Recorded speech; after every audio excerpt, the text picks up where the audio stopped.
Welcome back. As a coach, are you being empowering to your client, or are you disempowering your client with each session? Welcome back. Could it be that through coaching, we're actually disempowering the client? So many coaches get really excited about wanting to help the person. They're full of knowledge, full of experience, full of wisdom, full of tools, full of training, and we want to help the person.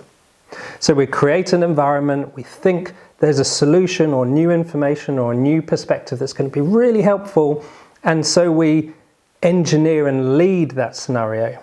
And in the process of giving the answer or helping them to do the perceptual shift, so often we disempower the client in the process. We know that when someone discovers something for themselves, whether that's learning something new or a bit of transformation, it's so much more powerful. The lessons are taken on at a much deeper level. So when you're coaching, ask yourself, am I disempowering the client by what I'm saying? Or how can I do this in a way that empowers the client to find this solution? I had a client who kept coming to me for answers.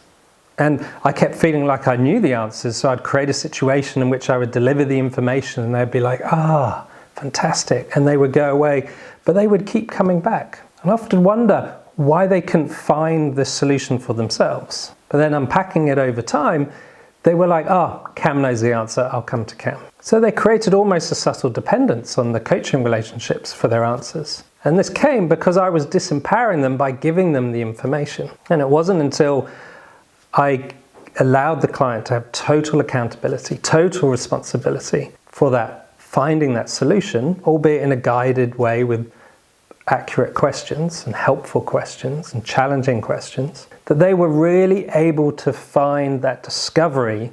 And then they not only had the discovery for that particular situation, but that process was transferable to new situations that came up. So in your next coaching session, ask yourself, am I empowering the client with what I'm doing here?